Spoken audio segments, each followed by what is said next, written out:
puso't isipan ay kaya niyang panatagin, kaya niyang payapain ang ating mga puso at isipang nagugulumihan. Naniniwala ho ba kayo ron, mga kapatid?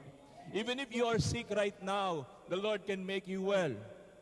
Amen? Kahit ikaw ay may nararamdaman, kaya kang bigyan ng buhay ng ating Panginoon dahil siya mismo ang yun ang dahilan why He is with us today, hindi lang nung 2,000 years ago, until at the moment, as of this day, the Lord is here, the Lord is with us.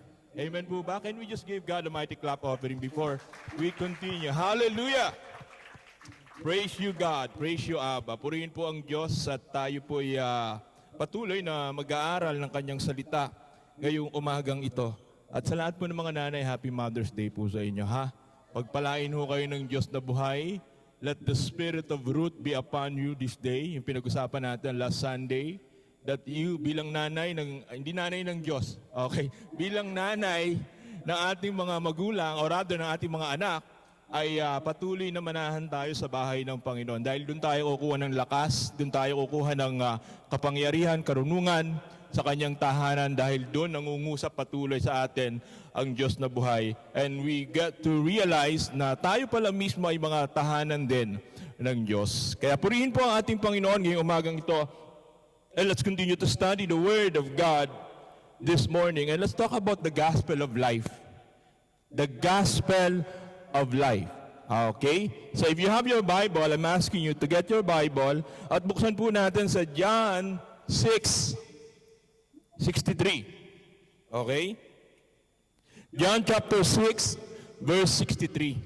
Basahin po natin, mga kapatid, ang sinasabi ng salita ng Panginoon ngayong umagang ito para sa ating lahat. At naniniwala ako that the Lord is, speaking to us individually.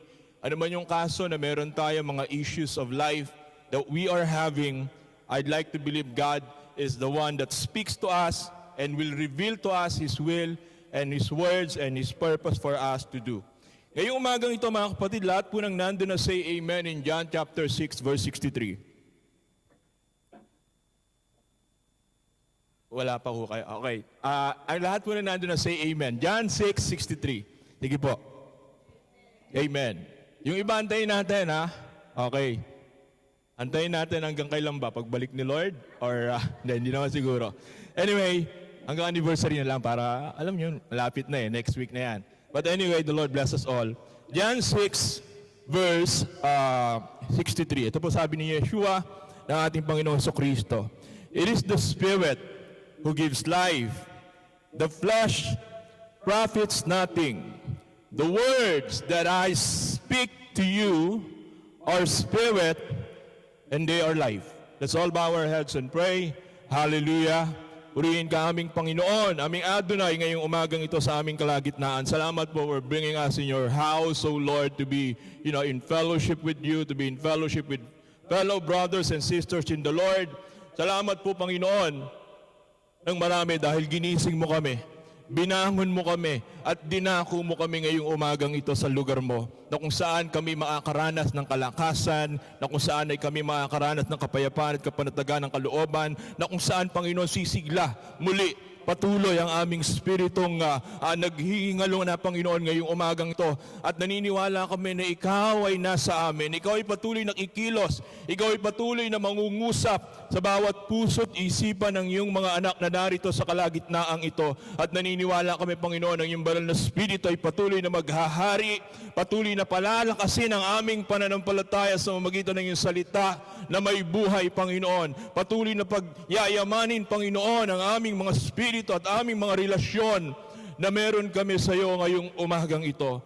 We acknowledge your presence continually in this place, and let everyone here in this place be touched by the Spirit of God. Be blessed by the word of life, the word of God this morning. At patuloy na kami makasunod at magawa namin, Panginoon, ang iyong kalooban sa aming mga buhay while we are here on earth. We honor you, Lord God, this day in the house na kung saan kami dinako mo at hayaan mo na ikaw ang patuloy na magpakahayag, aming Panginoong Yeshua, aming Panginoong Kristo ngayong umagang ito. We bless your name continually. In the name of Jesus we pray. Amen and amen and amen. Can you just give a mighty clap offering for the Lord of Lords. Come on, yung palakpak para sa Diyos. Yung palakpak na may buhay. Hallelujah, hallelujah. Amen, amen. Yan po yung purpose ng kamay na meron tayo, to give God the greater glory. Yung bibig na meron tayo, to shout the name of the Lord. Yung paa na meron tayo para pumunta sa bahay ng Panginoon. At sa binasa po natin, mga kapatid, ang sabi ng ating Panginoong Hesukristo, it is the Spirit who gives life.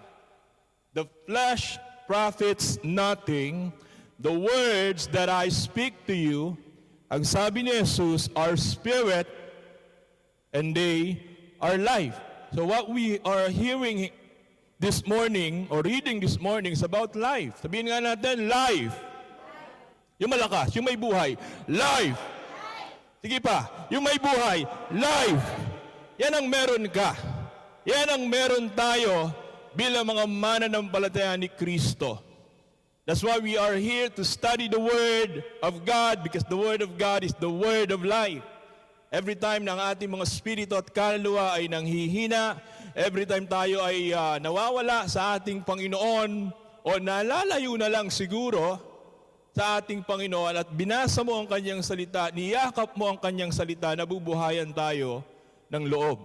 What I'm trying to say, lumalakas tayo. Nanunumbalik yung ating mga kaisipan na malayo na sa katwiran at kabanalan ng Diyos at binabalik tayo sa Kanyang muling paghahari sa ating mga buhay. And we are so blessed. Why? Because we have the Word of God. Meron tayong salita na pwedeng pagnilay-nilayan. Meron tayong salita na pwedeng yakapin at maging encouragement ng lahat sa ating buhay. Dahil sa buhay na ginagalawan natin, mga kapatid sa Panginoon, aminin man natin na hindi, talagang sobrang hirap. Bagaman maayos itong ginagalawan natin, at the end of it all, may mga issues pa rin tayo na hindi mo na talaga kayang solusyonan. What I'm trying to say, hindi mo na kayang kaharapin. Kundi lang dahil siguro sa biyaya ng Diyos ay walamang ang lahat sa atin o karamihan sa atin ay wala na. Diba? Wala na sa ministry, wala na sa gawain, wala na sa bahay ng Panginoon. But we are so thankful and even grateful because of the Word of God, of Jesus Christ, the Son of God that has been spoken to us. Hindi lang kahapon, ngayon, hanggang sa darating na araw. He is the same Word in the beginning. Siya pa rin ang salita sa pasimula na nangungusap sa atin ngayong umagang ito sa ating kalagitnaan. Ano mang kinalalagyan mo, ano mang sitwasyon na meron tayo, mahirap man yan, maganda man yan, malungkot man yan, o hindi, may sagot ang Diyos sa atin, may salita ang Diyos sa atin. Ang salita niya ay buhay. That's why we're talking this morning about the gospel of life. Ang sabi ng Panginoong Jesus, ang Espiritu ang nagbibigay buhay, ang laman ay walang anumang pakinabang. Ang mga salitang sinasabi ko sa inyo ay Espiritu at buhay. What I'm trying to say, every time you speak the word of Christ, the word of Jesus, you're actually speaking life. Amen? Yung salita ni Jesus na sinasabi mo sa Bible study, o halimbawa may kausap ka, may mga tao ka na na-encounter sa labas, sa trabaho, at sinishare mo sa kanila yung salita ni Jesus, you're actually speaking life. Amen? Amen po ba sa mga may buhay? Amen, di ba? Yung sinishare mo sa kanila na salita galing mismo kay Kristo ay salita ng buhay. Dahil ang bawat salita na hinayag ng ating Panginoong Hesukristo ay salita ng Diyos. Lahat ng sinasabi ko, lahat ng gagawin ko, hindi galing sa akin, kundi galing sa Kanya. Meaning, kung yun ay galing sa Kanya at yung tawag niya sa Kanya ay ang ating amang nasa langit o ang Diyos Ama, of course, the word that Jesus spoke to all of us until at the moment ay walang iba kundi salita ng Diyos. At kung ginagamit din natin yung salita ni Kristo, ibig sabihin, your words is filled with life. Amen? Hindi kamatayan. Ay, sino dito gusto ng kamatayan, mga kapatid? Wala, di ba? We don't like it. What we like is life. Ang gusto natin, buhay. Kaya nga purihin po ang Diyos na buhay, o ang Diyos sa ating kalagitnaan, o dito sa bahay ng ating Panginoon, sapagkat ang Diyos po natin ay buhay. So, this is who we are, supposedly. bilang mga mananampalataya ng ating Panginoon. At sabi sa binasa natin, ang salita ko ay buhay. That's why we talked this morning about the gospel of life. And it should not be heard, hindi lang dapat siya pinakikinggan kung kailan mo lang gusto, dapat araw-araw. Pinakikinggan natin, nilayan natin rather, ang salita ng Panginoon dahil ang salita ng Panginoon ay salita ng buhay. So when you hear or even ponder the gospel of life, mga kapatid, or the word of Christ, the word of Jesus Christ, tatlong bagay ang mapagtatanto natin ngayong umagang ito. Okay? Tatlong bagay, mga kapatid, about the life that we have as we hear and even ponder the word or the gospel of life or the gospel of Jesus Christ. Okay? Pag nag-share tayo, you're actually sharing the gospel of life. You're actually sharing life. Pag niyayakap natin yung buhay ni Kristo sa ating mga buhay, we are actually sharing the gospel of life. So as we hear and ponder the gospel of life, unang-una, mga kapatid, sabi nga nun, people are dead in the sight of God. Pagka pinagnilayan mo ang salita ng Diyos o ang mabuting balita patungkol sa buhay, tama ba? Gospel of life. Or mabuting balita patungkol sa buhay, you will get to realize na yung mga tao sa paligid natin ay hindi talaga buhay, kundi sila ay mga patay sa harapan ng Diyos. Amen po ba? If you are, how should I say it, sa paglago natin sa relasyon natin sa Panginoon, unti-unti mong nalalaman, unti-unti mong nare-realize na hindi lahat ng may buhay ay buhay talaga sa harapan ng Diyos. But basically, they are dead. People are dead in the sight of God. Ano ba sabi diyan sa binasa natin? Ang Espiritu ang siyang nagbibigay buhay. Ibig sabihin, hindi lahat ng tao may banal na Espiritu. Merong Espiritu na nagbibigay ng buhay. Amen po ba? Nung hindi pa tayo nakakilala kay Jesus, wala pa tayong buhay sa harapan ng Diyos. Na madaling sabi, tayo ay mga patay. That's why when you look at the Word of Christ, the Word of the Lord, the Word of life, na si Jesus mismo, ang sabing ganon, hindi lahat buhay sa harapan ng Diyos. Kaya nga, napakahalaga na pag nilay-nilayan ang salita ni Kristo, ang salita ng Diyos sa ating mga buhay so that we would be able to learn more about the wisdom of God or about the idea ng Diyos patungkol sa buhay. Dahil yun ang inaakala ng lahat eh. Actually, when you look at it sa perspektibo na nating mga mananampalataya, kapag ka ang tao ay pumanaw na, di ba? Hindi naman kasi lahat ng mga pumapanaw na, nauuna na sa atin, ay may buhay. Yung iba, patay sa harapan ng Diyos. Actually, yun ang gustong ipaalam sa atin ng salita ng Diyos, salita ng ating Panginoon. The people are dead in the sight of God. That's why we hear and ponder or contemplate the gospel of life. Laman po kasi kami, may mga pastor, laman po kami ng, ano bang tawag dito, yung lamay. Mga funeral service. At napakahirap pong mag-share ng gospel sa kanila, lalo't kung napaka-offensive ng salita ng Diyos. Kasi nga, ang thinking ng tao, pagka ikaw ay mag-minister sa kanila, pagpe-pray mo yung kaluluwa. Diba? Para papunta ng langit, o mag-stay muna sa isang compartment, o sa isang area, at pagka naipag-pray mo na, saka siya aakyat ng langit. Yun ang tinuro sa atin ng tradisyon. Yun ang ating kinalakihan na hanggang sa ngayon. Baka yung iba nga rito naniniwala pa rin sa pamahiin, di ba? Na wag mong raw iahatid yung mga bisita mo at kung ano-ano pa na tradisyon na malayo naman sa katotohanan ng Biblia. What I'm trying to say is this.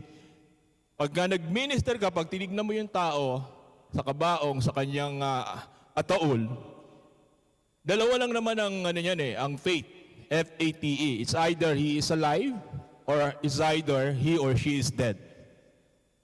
When every time you look at the coffin, mga kapatid, buhay kaya ito sa harapan ng Diyos o patay kaya ito sa harapan ng Diyos? Kaya napakahalaga ho na magbahagi tayo ng salita. Dahil lahat po tayo hindi exempted, lahat po tayo dapat maging part, kagaya ng sinabi natin, patungkol sa harvest or anihan ng ating Panginoon. Dahil hindi lahat ng namamatay ng lumilisan ay may espiritu ng Diyos. Only those who come to know Yeshua, only those who come to know the Lord. Kaya nagkaroon ng buhay ang ating espiritu na patay sa harapan ng Diyos ay dahil kay Kristo na may akda ng buhay, na pinanggalingan ng lahat ng buhay. Sabi ng verse 63, ang Espiritu ang nagbibigay buhay, or Espiritong nagbibigay buhay. And that's basically the important thing na kailangang malaman ng tao. People are dead in the sight of God. Kahit sabihin mo gaano pa siya kabuti, kahit sabihin natin gaano pa siya kabait, pero kung wala siyang Espiritu ni Kristo, ang Espiritu ni Kristo na binigay sa atin ay ang banal na Espiritu nung araw ng Pentecost. Malapit na yun, siguro how many days after ng Passover. Yun dapat. Kaya tayo nabubuhay, buhay ang tingin ng Diyos sa atin, hindi dahil sa buhay ka, humihinga ka, naglalakad ka, or may tenga ka, nakakarinig, or nakaka-function ka ng maayos. Hindi yun ang definition ng buhay. Kundi yung buhay na sinasabi natin, nakapaloob sa kalooban ng Diyos, na pinaghaharian ng Espiritu ng Diyos, na siya ring Espiritu ng buhay. So, ibig sabihin, anong kumikilos na Espiritu doon sa mga patay sa harapan ng Diyos? Pag pinagnilay-nilayan nating mabuti. The work, perhaps, not perhaps, but basically the Spirit is to convict us. To convict us from our sin, sa ating mga kasalanan, sa ating pagsuway, sa harapan ng Diyos, ang sabi ng Biblia, sa ating mga ginagawa na wala sa kalooban ng ating Panginoon. That's basically the work of the Spirit, the work of the Holy Spirit, para dalhin tayo at yakapin natin yung buhay na binigay sa atin ng ating Panginoon. Doon sa verse 7-8 ng John 16, but in fact, it is best for you, sabi ni Jesus, that I go away. Because if I don't, the advocate, the Holy Spirit, won't come. And if I do go away, ang sabi ng Bible, ang sabi ni Jesus, then I will send Him to you.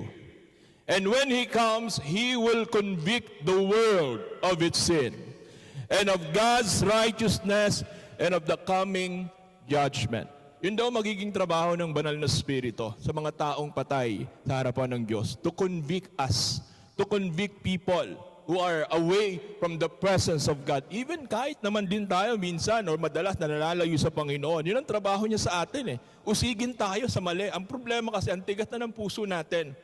Ayaw nating magpatama, ayaw nating magpakorek, ayaw nating magpakumbaba at aminin sa Panginoon that we have sinned against Him, against the Lord, against His will. That's why the Spirit is the one that gives life. And if we embrace Him at pag ito'y niyakap natin, nagiging buhay tayo sa harapan ng Diyos. Ibig sabihin, napapalapit tayo. So, when you read the Word of God, the Word of Jesus Christ, ang sabing ganon, the Spirit gives life. Sabihin nga natin, the Spirit gives life. So, yan ang meron ka. Pero yung mga wala kay Kristo, ang sabi ng Biblia, sila yung mga patay. Efeso 2:1-2. Ang sabing gano'n nung una, itinuturing kayong mga patay ng Diyos dahil sa pagsuway o mga pagsuway ninyo at mga kasalanan. Namumuhay kayong gaya ng mga taong makamundo. Sakop kayo noon ng kapangyarihan ni Satanas, ang hari ng mga espiritong naghahari sa mundo. At siya rin ang espiritong kumikilos sa puso ng mga taong ayaw sumunod sa Diyos. Okay? So malinaw po sinasabi ng Biblia, we are all dead in the sight of God. Apart from the Lord, apart from Jesus Christ, apart from the life Himself, wala tayong meaning sa Diyos. Wala tayong saysay. Ibig sabihin, patay tayo sa harapan ng Diyos. Kaya napakahalaga sa buhay ng isang anak ng Diyos sa isang mananampalataya ni Kristo na laging pinagninilay-nilayan ang mabuting balita ng buhay. Para kung ang ating espiritu ay naghihingalo, ang ating espiritu at kaluluwa o ang buhay natin mismo ay nasisiraan na ng loob, nadi-discourage na dahil sa mga nakikita natin o natatakot dahil sa mga nangyayari sa ating kapaligiran, binubuhay ng Diyos yung ating pag-asa. Binubuhay ng Diyos yung ating pananampalataya. Binubuhay ng Diyos maging yung ating buhay mismo dito sa lupa at pinauunawa sa atin na hindi ito ang buhay na itinalaga ko sa iyo. Hindi ito ang buhay na para sa iyo. May buhay ka na para sa akin. Tinalaga ko para sa aking paghahari at darating na kaharian. That's why when you look at the word of Christ, sabing ganon, the Spirit gives life. And we are all blessed. Lahat tayo pinagpala dahil kaisa ni Kristo at ang sabi ng Efeso, sa mga kaisa ni Kristo ay kasama natin ang Espiritu ng Diyos, ang banal na Espiritu. And we are so blessed, we are so thankful, we are so grateful. At yun ang dapat na ma-realize nating mga mananampalataya ng ating Panginoon. Lahat ng mga may buhay na narito ngayong umaga, you have to realize that you have the Spirit of God. You have to realize that you have the Spirit of God. At dahil may Espiritu ka ng Diyos, you have the Spirit of life. Kaya maging sa pagsamba, maging sa pagpupuri, kailangan kasama natin, ma-realize natin yon na meron kang banal na Espiritu. Kapag pinapalakpakan ng pastor o ng sino man nakatayo rito, hindi yung palakpak na parang patay, yung parang walang gana. Pag pinasigaw ka, sumigaw ka ng pagpapala. Ano sisigaw nyo? Amen, Amen, di ba? Yan ang gusto ng laman. Pagpapala. Pero pag pinasigaw ka ng pagtutuwid, pagsisisi sa ating mga kakulangan at mga kasalanan, lahat tayo nahihiya. Di ba? Pag pinag-usapan ng kabanalan, katwiran ng Diyos, lahat tayo nag-iisip na ng kung ano-anong bagay na laban doon sa nagsasalita o sa mga tao na kilala ho natin. What I'm trying to say, when you ponder the word, the gospel of life, you get to realize na somehow or most of the time, yung buhay ko pala ay patay sa harapan ng Diyos. Because we live a life apart from the guidance, from the leading and enabling of the Holy Spirit sa ating mga buhay. Minsan kahit sa pagsamba, di ba? Kahit anong gawin natin, parang wala. Kasi wala yung Espiritu eh. Minsan sa pananalangin natin, without the Spirit, hindi na, yung panalangin mo parang ano lang, hindi naman natin ginadjudge. Ibig sabihin, nakabase sa ating laman. Nakabase sa ating kapamaraanan. Nakabase sa ating mga nakikita, hindi nakabase sa Espiritu ng Diyos. Kaya yung mga panalangin natin, mga kapatid, if we are praying in the Spirit, the Lord hears our prayer. Hindi na niya didinggin, tutugunin pa. Dahil yung gusto ng Espiritu, yun din ang gusto ng Diyos. Yung gusto ng Espiritu sa atin, na pinapagawa niya sa atin, yun ang gusto ng ating Amang nasa langit. And that's why we have to embrace, we have to acknowledge every day the gospel of life. Yung mabuting balita patungkol sa buhay. Kapag pupunta tayo ng church, kung wala ang Espiritu, gabay ng Espiritu, ang tingin natin dito, pagpunta sa church, parang attendance lang. Para hindi na ako i-follow up ni pastor, ni ganito, basta pupunta ako ng church. And then afterwards, uuwi na tayo, di ba? After the program, after the activities that we have, back to normal, back to life na. Ang sabi ng binasa natin, ang Espiritu ang siya nagbibigay ng buhay. Because in the sight of God, people are dead. People are dead without the Spirit. People are dead without the Holy Spirit that guides them, that leads them, that convicts them, and bring them into the presence of God. Kaya mapalad tayo mga kapatid because we have the gospel of life that we can ponder every day. Araw-araw ng ating buhay. Kailangan po natin yon. Pangalawa, tatlo lang po ito mga kapatid, wag po kayong mag-alala. Sabi nung, ano sabi ni Jesus? Balik natin sa verse 63. Ang sabi diyan, let me read, ang Espiritu ang nagbibigay buhay, ang laman ay walang anumang pakinabang. At ang mga salitang sinabi ko sa inyo ay Espiritu at buhay. Meaning, pangalawang point, as we ponder the gospel of life, people's view about life is not life at all. People's view about life is not life at all. Ano ibig sabihin? Hindi yung buhay o yung yung pagpapakahulugan natin ng tao sa buhay ay hindi talaga buhay. Hindi ba? Ano bang buhay? What is your life? Sabi ni James. Have you read that? What is your life? Let's take that word. Let's take that question. At kung ikaw ay tatanungin, ano ba ang buhay para sa'yo? Sige nga, tanungin nyo nga yung mga sarili nyo. Huwag na yung katabi nyo kasi pag tinanong yung katabi nyo, ang tagal nating magbalik dito eh. Di ba? Napasigaw ng linggo eh. Parang ayaw nyo nang tigilan. Basta, sige, tanungan lang tayo. And we have forgotten na meron palang, andito palang presensya ng Panginoon. Pag tinanong nyo yung sarili nyo, what is your life? Di ba? Ano bang buhay para sa'yo? Mga kabataan, siguro ang buhay natin para sa about gadgets, no? Ang buhay para sa atin, Facebook. Ang buhay para sa atin, trabaho. Ang buhay para sa atin, magkaroon ng bahay at lupa. Ang buhay para sa atin ay pamilya, di ba? Magkaroon ng pamilya, mga anak, at kung ano-ano pang mga pwedeng painabang na maukuha natin dito sa mundong ito. Ano ba ang buhay? Kanina nag-share sa akin si Ate March eh. Baka nanonood yung kapatid mo ngayon, by faith, hopefully.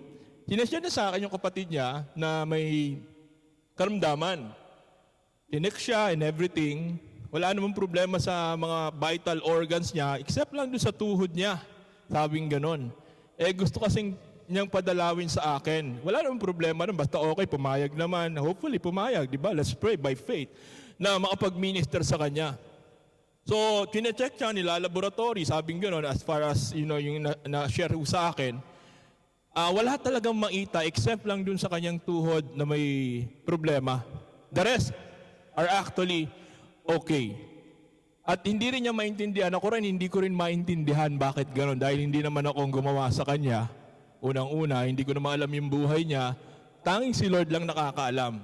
Siguro, sabi ko, baka ginagamit ng Lord yung karamdaman niya to open her mind.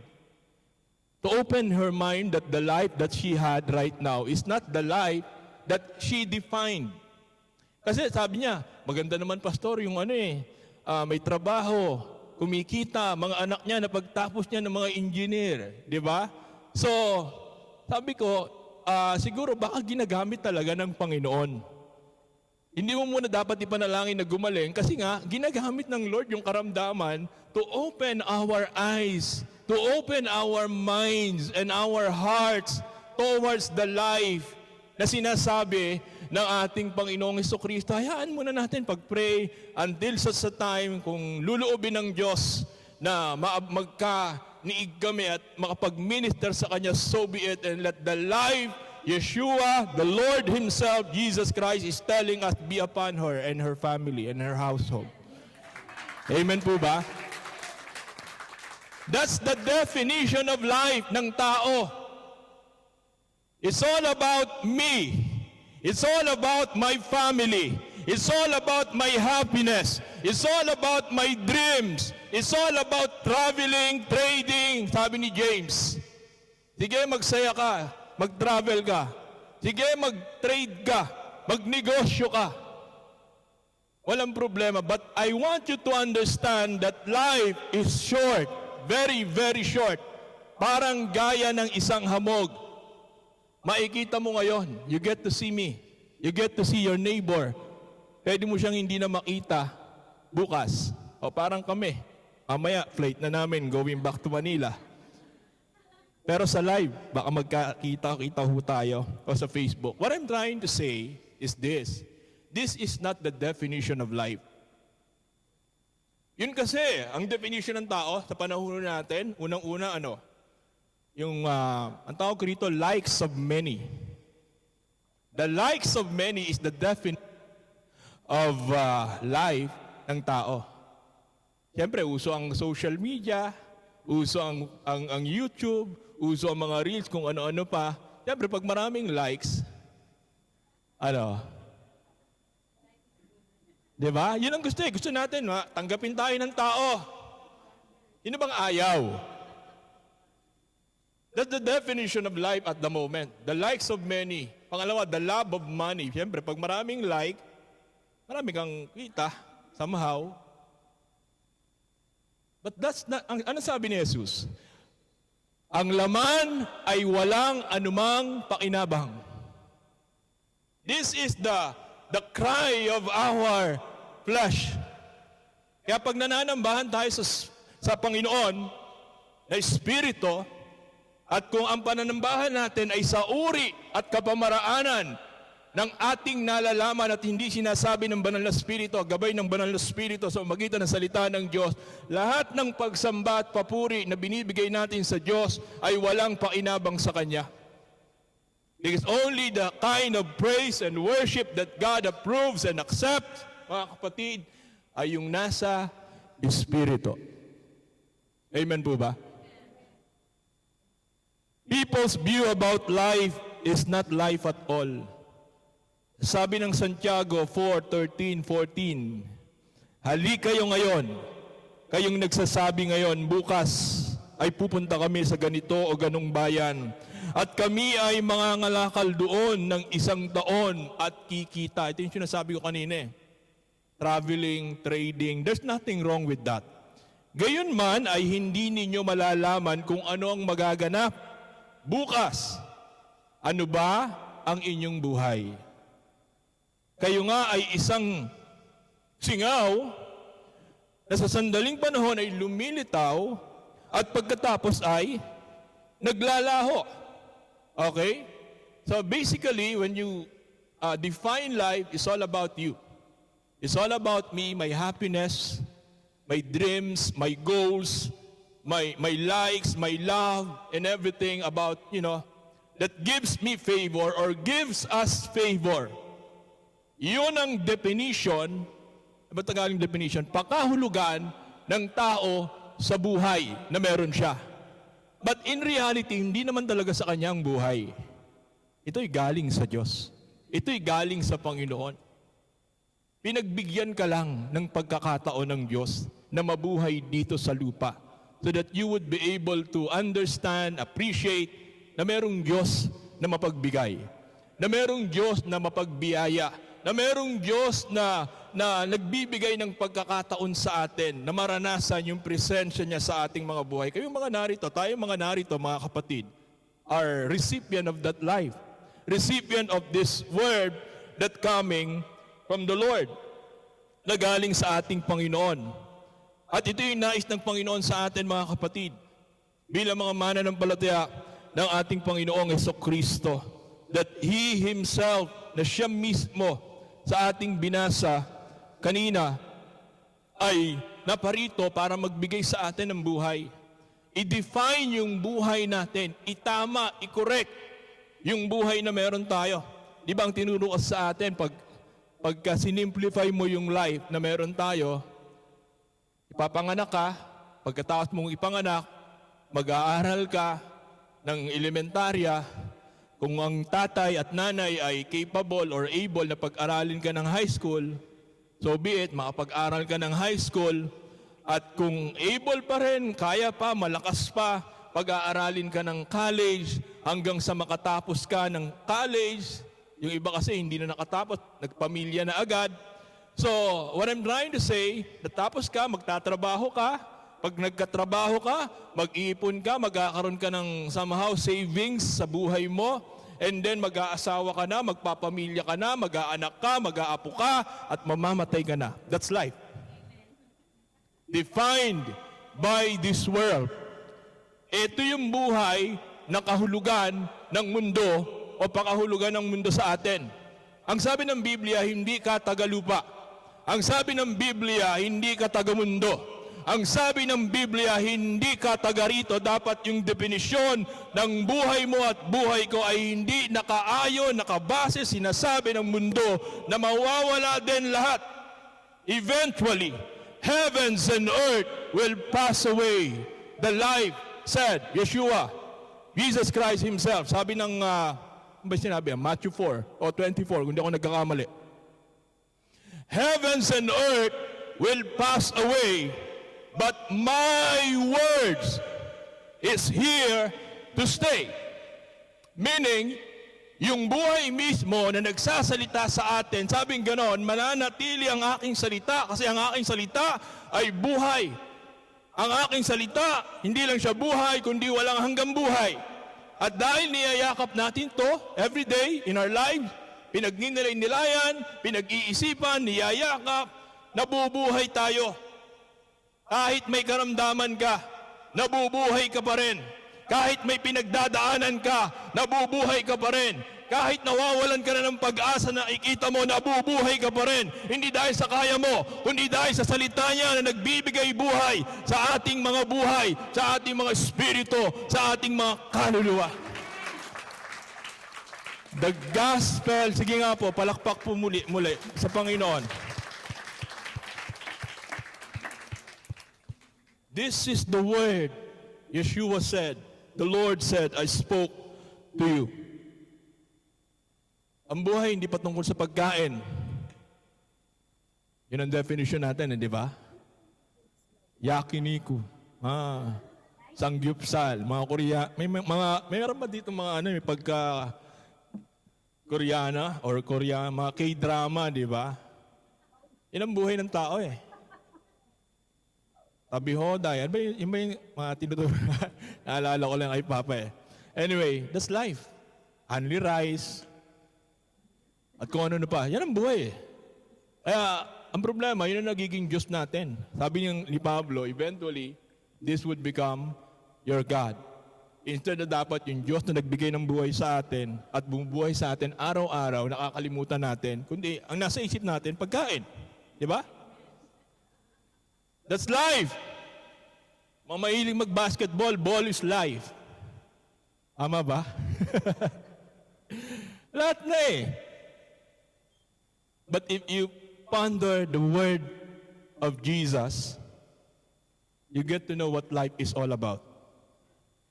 It's not about you, it's not about us, it's not about anyone else, or having house and lot and everything. It's not about the love of money. It's not about the likes of many. It's about the love of God. It's about the kingdom of God. It's about the holiness of God, the righteousness of God. It's about the will of God in our lives. It's about Jesus Christ. Tanging si Jesus. Which leads to my last point. The people, if you ponder the gospel of life, people are dead in the sight of God. If you ponder the gospel of life, people's definition about life is not life at all. Kaya marami nadi-discourage. Kaya marami nasisiraan ng bait. Yung pinaghirapan mo ng mahabang panahon, ng mahabang taon, tapos biglang na lang mawawala ng parambula dahil sa isang karamdaman na hindi mo alam kung paano nangyari. Hindi nga natin alam pero alam ng Diyos kasi nga gagamitin niya yon. O sa isang pagkakataon, sitwasyon na kung ano paman, wala tayong kaalam-alam, wala tayong ka-ID-ID at patuloy nating hinahanapan ng sagot at hindi natin makuha ang sagot. At ang natatanging sagot lang na pwede nating gawin ay manampalataya sa Diyos na buhay. Because the definition of life is not about life at all. Okay na ako, tapos na kami eh. Tapos na kami mag-aral, graduate na kami, trabaho na, etc. at kung ano-ano pa. But that's not life according to the Word of God. So, what leads me is to point number 3. Sabi ganon, people needs the Lord, the life of God. So, ibig sabihin, when you ponder the gospel of life, it reveals to us that people needs the Lord. Amen? People needs the Lord. Sabi ng kanta natin kanina. Naalala niyo ba yung kanta kanina? Sino nakakaalala? Sige, taas ang kamay. Sige, gusto ko lang baka mamaya tinuturuan tayo ng song leader dito, hindi niyo pa alam yung kinakanta natin, baka para kay Satan pala yun, para kay kung kanino, kay Diwata ba yun, o whatever. Alam niyo ba yung kinanta natin kanina? Ano yun? Ano sabi? God is here. Ano pa? Ano raw? Pasensya na ho kayo, mahina na yung tenga ko. Yung mga nasa live, ano nyo nga po, comment. Anong sabi kanina? I need the Lord. Yung iba, I need cash. I need love life. I need house and land. Hindi, we need the Lord. Sabi niya, sino nagsalita rito? Ang sabing ganon, basahin nga po natin mga kapatid, John 6:63. Ang Espiritu ang nagbibigay buhay. Ang laman ay walang pakinabang. Ang mga salitang sinabi ko sa inyo ay Espiritu at buhay. Therefore, when you ponder the Word, the gospel of life, people needs the Lord. Because the Lord Himself is the life of God. Or life towards God. Or a God kind of life. Kaya nga pagka dinefine yung buhay natin, kung wala si Kristo, walang saysay ang buhay natin. Kaya pag binigyan ng kahulugan yung buhay na meron ka ngayon, at wala ang ating Panginoon, wala sa eksena, wala sa ating relasyon, wala sa ating trabaho, wala sa ating pamilya. Therefore, yung pamilya, trabaho at kung anumang relasyon na meron ka ngayon, kung wala si Kristo, wala ring saysay, walang buhay, ang ating mga relasyon, ang ating bahay, o kung ano pa man na meron tayo. Amen po ba? Naniniwala ho ba kayo, mga kapatid? Because people need the Lord. You and I need the Lord. Hindi lang yung mga walang Kristo. Maging yung mga nakay Kristo na kailangan pa rin natin si Kristo. Because apart from Him, we are all nothing. Apart from Yeshua, HaMashiach, or Jesus Christ, we are all lifeless. Because He Himself is the life. Si Kristo ang buhay. Si Kristo ang walang hanggang buhay. Kaya nga tayo nabuhay na magmuli dahil sa Kanya. People need the Lord. At ang nagsabi diyan, sabing gano'n, ang mga salitang binitiwan ko sa inyo, sinabi ko sa inyo, ay Espiritu at buhay. Ang mga salitang sinabi ko sa inyo, sabi ni Jesus, ay Espiritu at buhay. Meaning, we need the Lord. People need the Lord.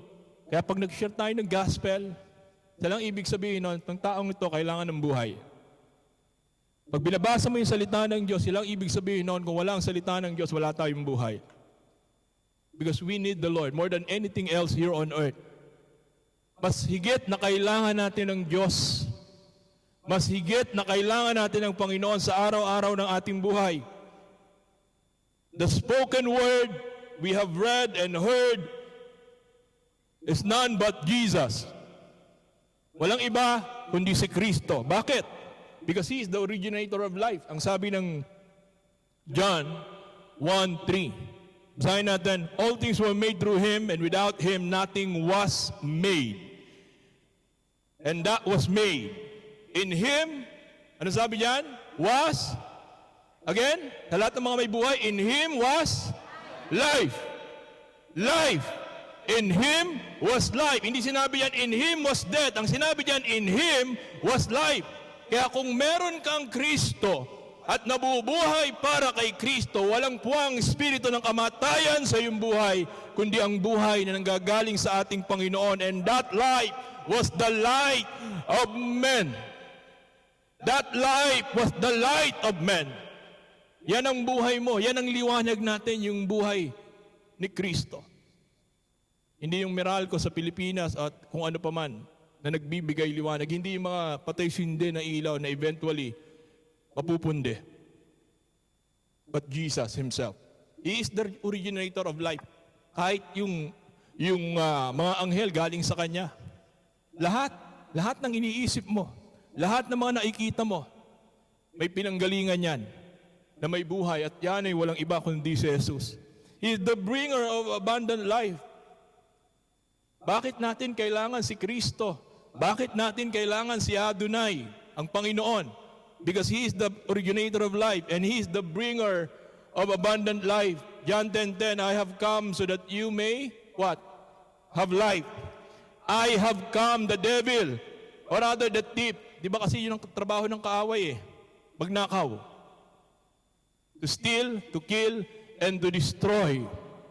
But Jesus Himself said, I have come so that you may have life and that they may have it more abundantly. Naparito ko para magbigay ng buhay at painabangan ang mayamang biyaya ng Diyos na may kinalaman sa buhay na nakalulugod sa ating Panginoon.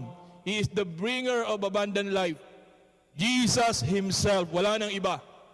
Dahil ang kaaway, ang dyablo, wala siya ibang gagawin kundi nakawin yung buhay na meron ka. Sirain yung buhay na meron ka. Alisin yung buhay na meron ka. O huwag niyong hayaan kung yung buhay na binigay ng Panginoon sa atin na maglingkod sa Kanya, huwag niyong ipanakaw sa dyablo. Dahil lang sa mga problema, sitwasyon na mahirap at kung ano-ano pa, huwag nating hayaan nakawin ang problema, nakawin ng sama ng loob, yung pagkakataon na mabuhay ka para kay Kristo sa pamamagitan ng paglilingkod sa kaharian ng Diyos. Because He is the bringer of abundant life. Hindi sa mga trabaho, hindi sa kung anumang mga tinuturo sa atin ng mundong ito, kundi doon sa mga tinuturo ng kaharian ng Diyos na kung saan ang hari ng mga hari, ang tawag sa Kanya ay life. Jesus Himself. He is the bringer of abundant life and He is the giver of spiritual life. Bakit natin kailangan ng Panginoon? Because He is the giver of spiritual life. Kailangan ho kasi natin mabuhay sa espiritu, hindi sa laman, mga kapatid. Kailangan natin mabuhay sa gabay, patnubay, kapangyarihan ng espiritu sa ating mga buhay. Kahit sa isang simpleng sitwasyon lang, kahit sa pag-meeting, kailangan natin ng espiritu para hindi mauwi sa kwentuhan, sa chismis, hindi mauwi sa ang kwento na wala naman kinalaman dun sa pag-uusapan. Kahit sa pagpunta, kailangan natin ng Espiritu ng Diyos dahil kadalasan tayo ay nagagapi ng katamaran, tayo ay nagagapi ng antok, tayo ay nagagapi ng walang paggana o rather gana sa pagpunta sa bahay ng Panginoon. Tayo ay nagagapi ng kapaguran sa mga ginawa natin sa maghapon. Pero kung nandiyan ang Espiritu na binigay ni Kristo sa atin, kahit pagod ka, kahit hirap ka, kahit wala ka, may buhay ka naman. You know what I'm trying to say? You will be here. You will be in the house of God. You will be serving the Lord. Lord, kahit wala na ako, ubus na ako, Panginoon, maglilingkod ako sa iyo. Lord, kahit wala na akong boses, wala na akong makukuha sa bank account ko, maglilingkod pa rin ako sa iyo. Dahil ang buhay ko, hindi yung bank account, hindi yung kayamanan, hindi yung mga tao sa paligid ko. Ang buhay ko ay si Kristo. Ang buhay mo ay si Kristo. Ang buhay mo ay walang iba kundi ang ating Panginoon na siyang may akda ng buhay, na siyang nagbibigay buhay sa atin. Maging ang salita niya na ating pinagninilay-nilayan ngayong umagang ito ay binubuhay ka. Binubuhay ang ating kaisipan. Binubuhay ang ating kamalayan na may kinalaman sa mga bagay, na may kinalaman sa mga bagay na patungkol sa Espiritu. That's what I'm trying to say. A lot of us are mindful of the things of men rather than the things of God or the Spirit. Alam niyo ba yun? Sa bawat araw na ginawa ng Diyos, ang lagi nating iniisip, may kinalaman sa mga bagay patungkol sa tao, pero hindi patungkol sa Espiritu. Kaya pag nagugutom tayo, ang naisip agad natin kain. Pero hindi natin naisip, pag nagugutom yung ating espiritu, kinakailangan din pala niyang kumain ng salita ng Diyos. Man, again, shall not live by bread alone, but by every word that comes out from the mouth of God. And this is what the Bible is telling us. This is what the life, Jesus is telling us, spiritual life. Hindi lang practical life. At kung ano naman buhay na tinuturo sa atin ng mundo, spiritual life. Hindi lang financial life, hindi lang love life, spiritual life. Yan ang binigay ni Jesus sa atin. He is the giver of spiritual life. But you, in verse 9 and 10 ng Romans chapter 8, in the flesh, but in the spirit. But you are not in the flesh, rather, but you are in the spirit. And indeed, the Spirit of God dwells in you. Now, if anyone does not have the Spirit of Christ, he is not his. And if Christ is in you, the body is dead. The flesh is dead because of sin. But the Spirit is life because of righteousness. Jesus himself is the giver of spiritual life. Kaminsan, di ba? Wala tayo sa hulog manalangin. We don't like to pray. But because of the Spirit, na kahit tinanghina ka na, ang sabi ng Romans chapter 8, He is the one that strengthens us. Amen po ba? Romans 8:26, and the Spirit helps us in our weaknesses. That even though we don't like to pray, don't know how to pray, He is the one that leads us, guides us, enable us to pray. Bakit? Kinakailangan tayong gabayan sa pananalangin. Kasi bahagi yan ng buhay ng mga mananampalataya ni Kristo.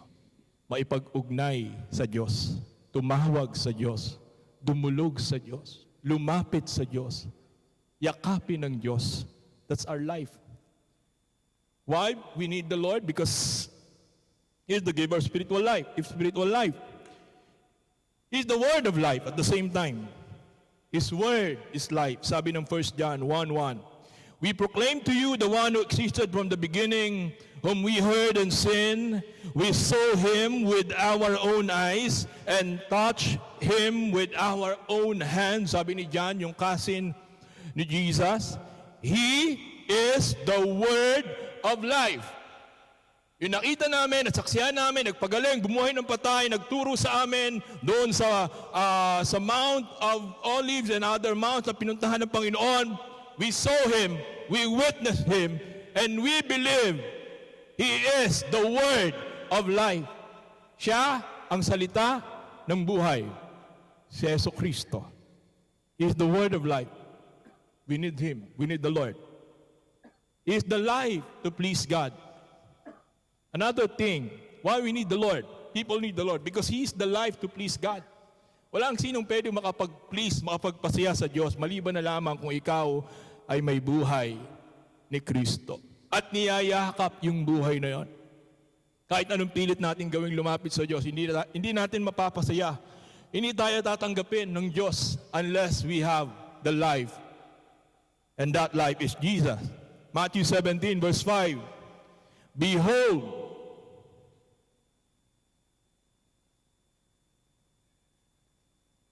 sabi gano'n, Matthew 17 verse 5. Hindi ko alam kung tama yung verse, but you have to search na lang. Total may mga Google naman tayo dyan. While he was still speaking, behold, a bright cloud overshadowed them. And suddenly a voice came out of the cloud saying, This is my beloved Son, in whom I am well pleased. Hear Him. Makinig kayo at tumingin kayo. Ito ang aking kaisa-isang anak na siya kong kinalulugdan. Ibig sabihin, walang ibang kinalulugdan ng Diyos maliban lamang sa kanyang kaisa-isang anak na ang pangalan ay Hesus Kristo. That's why we need the Lord. People need the Lord because He is the life. The kind of life that God is being pleased or pleased by God Himself. Wala nang iba. Kaya lahat tayo mga kapatid, meaningless eh. Nagkakaroon lang ng meaning yung buhay natin because of Christ, who is the life of God. Another, bukod doon, sa sinasabi natin mga kapatid, He is the victory. Why we need the Lord? Because He is the victory in life. Naniniwala ko. Sino rito mga tagumpay na anak ng Diyos? Say hallelujah! Sino rito mga inaantok pa? Say amen! Okay. The boy pa naman. Okay lang. He is the victory in life. Siya ang katagumpayan. Hindi yung natapos nating kurso or whatever na na-achieve natin sa buhay. Jesus Himself is the victory of life or in our lives. But thanks be to God in 1 Corinthians 57, who gives us victory through our Lord Jesus Christ. Okay? He is our victory. Siya ang ating katagumpayan. Ang buhay na gusto ng Panginoon na maranasan natin ay yung buhay na punong-puno ng katagumpayan. Hindi lang kayamanan, hindi lang kung ano-ano na iisip ng tao, but yung tagumpay na buhay, yun ang gusto ng Panginoon sa atin. Tagumpay sa gawa ng dyablo, tagumpay sa temptasyon ng mundong ito, o ng kaaway, o ng mga demonyo na umaaligid sa mga anak ng Diyos na may buhay galing kay Kristo. Gusto ng Panginoon at pagtagumpayan na natin ang mga bagay na ito dahil ang maging ang kamatayan rather ay napagtagumpayan ng Panginoon sa atin. There's nothing na hindi na pagtagumpayan ng Panginoon. Ultimo kamatayan, kagaya na sinasabi ho natin. This is 1 Corinthians 15. Romans 8:37, 39, anong sabi yan? Yet in all these things we are more than conquerors through Him who loves us. For I am persuaded that neither death, nor life, nor angels, nor principalities, nor powers, nor things present, nor things to come, nor height, nor depth, nor any other created thing shall be able to separate us from the love of God which is in Christ Jesus our Lord. Anong sinasabi niya? Sabi ganoon, higit pa tayo sa isang mananagumpay. Walang kamatayan o buhay ang pwedeng mag-alis sa atin, magtagumpay sa atin, manaig sa atin. Walang gawa ng dyablo, walang masamang espiritu, walang anumang kinabukasan na haharapin natin na pwedeng gumapi sa atin at magpaguho ng ating buhay. Dahil ang sabi ng Biblia, dahil meron kang buhay galing kay Kristo, we are more than conquerors. Hindi lang sinabi dyan conqueror, but we are more than conquerors. That's why people need the Lord. That's why you and I need the Lord. Kailangan natin ang Panginoon sa ating buhay. Kailangan natin ang Panginoon sa ating relasyon, sa ating pamilya, at kung saan-saan pa man na naroon tayo para hindi maghari ang kasamaan, ang kasalanan at whatever that is apart from the will of God in our lives. So bakit natin kailangan si Kristo, ang Panginoon? Because He is the resurrection and the life. He is the resurrection and the resurrected life. Ang sabi ng John 11:25. Jesus said to her, I am the resurrection and the life. He who believes in me, though he may die, he shall live. Mantakin mo yun. Kung hindi tayo mamamatay, ibig sabihin, mabubuhay tayo. Kung hindi tayo abutan ng rapture, hindi tayo mamamatay.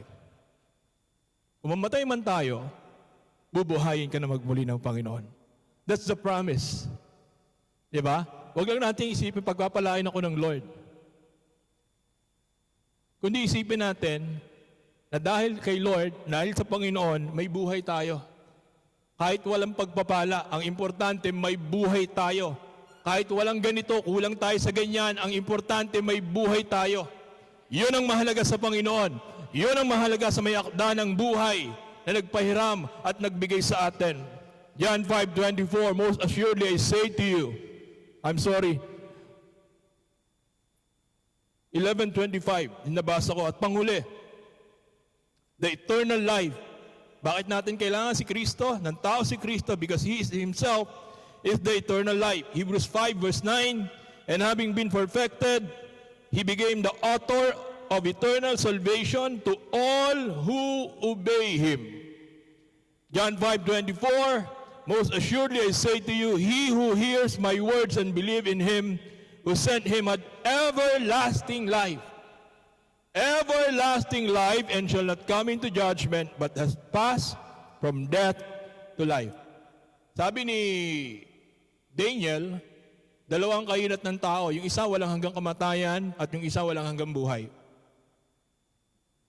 So kung wala siya kay Kristo, dun siya sa walang hanggang kamatayan. Pero kung na kay Kristo ka, dun ka sa walang hanggang buhay. And this is what you have. This is what we have. That's why people need the Lord. Kailangan mo i-share yung gospel of life. Kasi hindi lahat ng tao may walang hanggang buhay. Ikaw na merong walang hanggang buhay, kailangan nating ibahagi yan at sabihin sa kanila, kailangan mo si Kristo. Hindi lang natin kailangan dito si Kristo sa ating bahay-sambahan, kundi maging sa labas ng bahay-sambahan, mas lalo na at higit pa na nangangailangan yung mga tao doon ng buhay na galing kay Kristo, ng buhay na tinatangkilik natin mga kapatid at this moment. People need the Lord because He is the life of God. As we close, let's believe in the gospel. Let's believe in the gospel of life. Mark 1:14-15. Read it on your own. Believe, paniwalaan mo kasi buhay nga siya. You have to believe the gospel. You have to declare the gospel of life in your life, in our life. Deklara mo. Ano ba sabi ng salita ng Diyos sa'yo? Ano ba yung sinasabi ng mundo sa'yo? Pangit ka, sabi ng mundo. Wala kang kwenta, sabi ng mundo. Hindi mo na kaya, sabi ng mundo. Pero ano ba sabi ng mabuting balita ng buhay? Hindi, malakas ka, anak ka ng Diyos. Isa kang tagumpay na anak ng Diyos. Ikaw ay binigyan ng kapayapaan ng Diyos. Ikaw ay pinagaling na ng Diyos. Sabi ng mundo, wala nang galing o wala nang lunas sa iyong karamdaman. Pero sabi ng salita ng Diyos, mabuting balita ng buhay. Sa akin may lakas ka, sa akin may kagalingan ka. Sabi ng mundo, wala kang kwenta. Pero sabi ng salita ng buhay, sa akin may kwenta ka. At bilang anak ng Diyos, kailangan mong ideklara ang salita ng buhay sa iyong buhay. As a matter of fact, sige po, palakpakan po natin.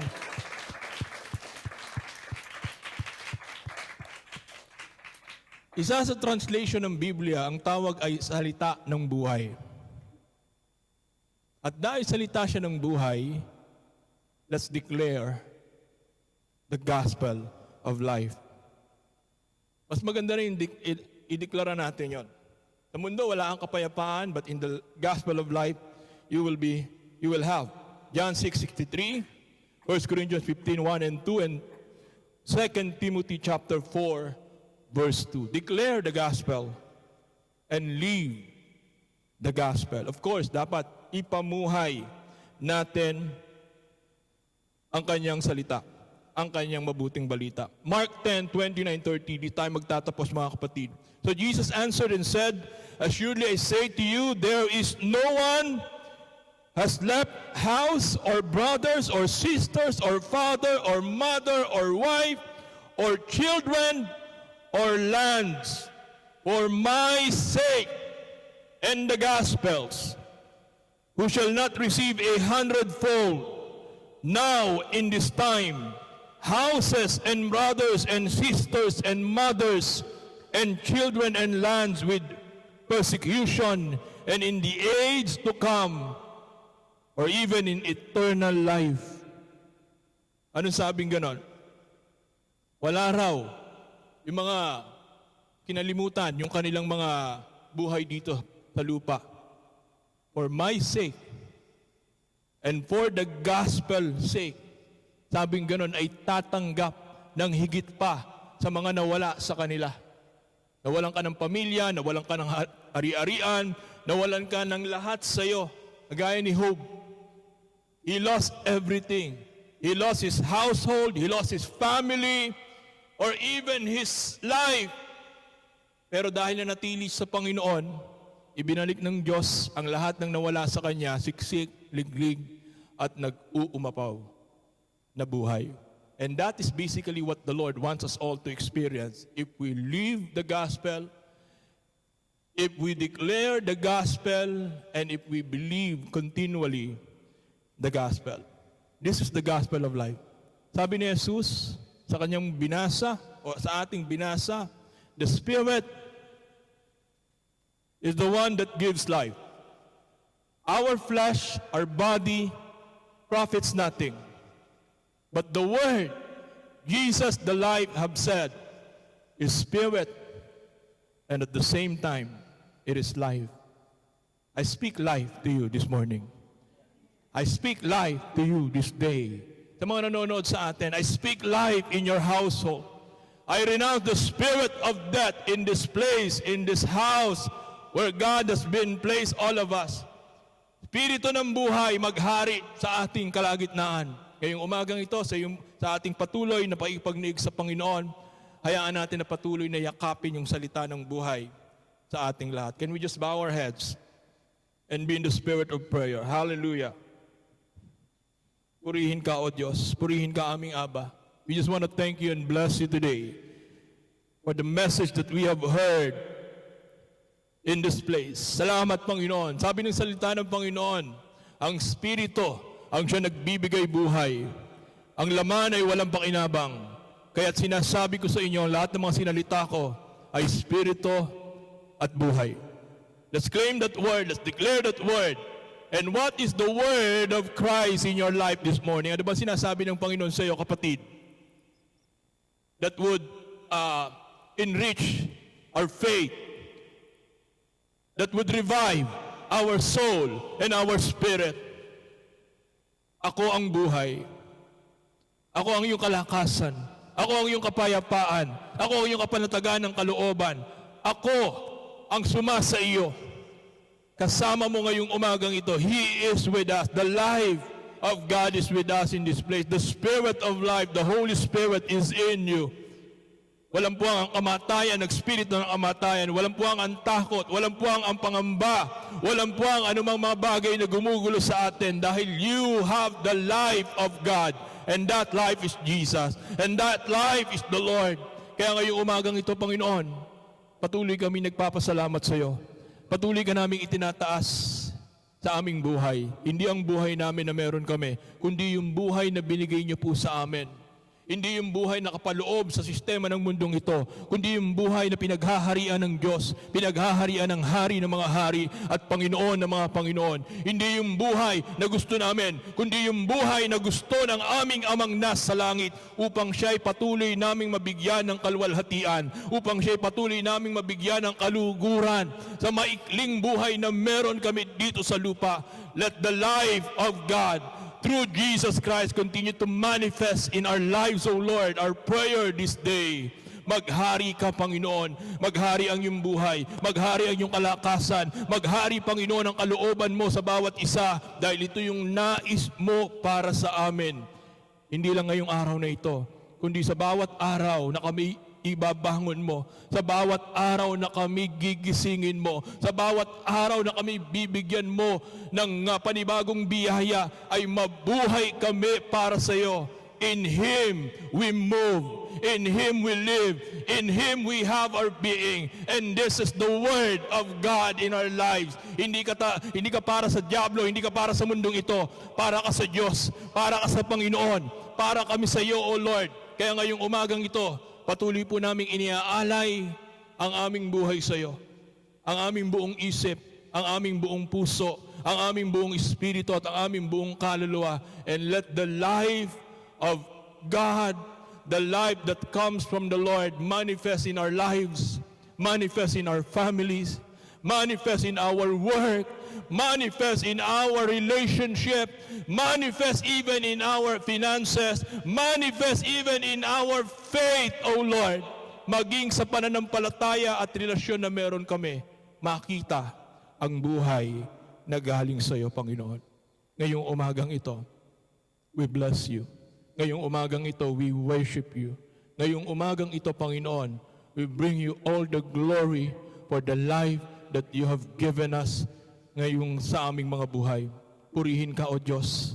Dakilain ka patuloy sa pangalan ng aming Panginoong Jesucristo.